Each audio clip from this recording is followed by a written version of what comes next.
সরকারের কি পরিকল্পনা আছে এই বিষয়ে স্যার? দেখুন, সরকার তো আর পরিকল্পনা মাফিক কাজগুলো করছে না। তো ধরুন, যিনি শীর্ষ নেতৃত্বে ছিলেন তারও তো প্রতিদিন করে বয়স বাড়ছে। এটা বড় মাঠের বড় খেলোয়াড়ের কাজ। যদি আওয়ামী লীগকে আবারও রাজনীতি করার সুযোগ দেওয়া হয় আগামী 5 বছর বা 10 বছর পরে, তখন তো একটা রিফর্ম আওয়ামী লীগ আসবে, নতুন আওয়ামী লীগ আসবে।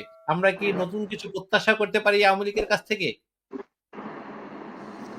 দেখুন, পৃথিবী পরিবর্তনশীল, মানুষ সমাজ সবই।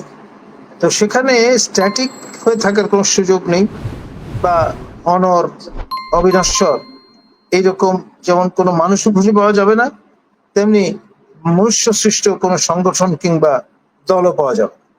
তো সেই জন্যে ডাইনামিজমটা খুব ইম্পর্টেন্ট। নেতৃত্বের পরিবর্তন অবশ্যম্ভাবী। আপনার স্বাভাবিক প্রক্রিয়ায় একটা সময়ে জরা এবং বার্ধক্য জনিত কারণেও মানুষ কিন্তু আপনার নেতৃত্ব ছেড়ে দেয়। তো ধরুন, যিনি শীর্ষ নেতৃত্বে ছিলেন তারও তো প্রতিদিন করে বয়স বাড়ছে। যেখানেই থাকুন, যেভাবেই থাকুন, তো আলটিমেটলি আপনার ওই যে প্রক্রিয়াটি, সেটি যদি এইভাবে চলতে থাকে তাহলে আপনার একটা পর্যায়ে তো শেষ হবে। বিচার বলুন আর যাই বলুন, যে ফর্মেই বলুন, আপনার প্রক্রিয়াটি শেষ হবে। আর প্রক্রিয়াটি যদি শেষ হয় তাহলে আপনার তখন নতুনতর সুযোগ তৈরি হবে, এটাই স্বাভাবিক। সুতরাং ইন্টারন্যাশনাল চেস বোর্ডে যারা আছেন তারাই মোটামুটি সুতোর টানটা দিচ্ছেন। ঘুড়ি যেভাবে ওড়ায়, অনেক সময় ছেড়ে দেওয়া হয়, তারপর আবার ঢাচকা টান পরে, সেইভাবে চলছে। তো এখানে -4, আমি বলবো -1 বা -2 নয়, -4 এর আপনার একটা প্রক্রিয়া লক্ষ্য করা যাচ্ছে।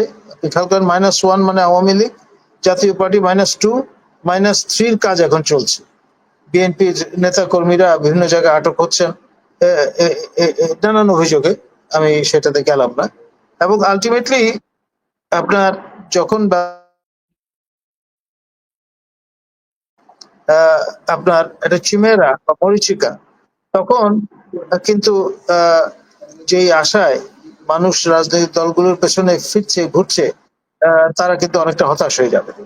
আর ইতিমধ্যে আমাদের মাস্টার মাইন্ড বলে পরিচিত মাননীয় মন্ত্রী মর্যাদায় অধিষ্ঠিত উপদেষ্টা, তথ্য মন্ত্রণালয়ের দায়িত্বে নিয়োজিত মাহফুজ মহোদয়, তিনি কিন্তু বলা শুরু করেছেন জামাত এবং শিবির বিরোধী বিভিন্ন রকমের বক্তব্য তার ইয়েতে। তো সেটা ওই দিকেই দিকপাত করে বা নির্দেশ করে যে -4 এ চতুর্থ তালিকায় আছে জামাত এবং তার অঙ্গ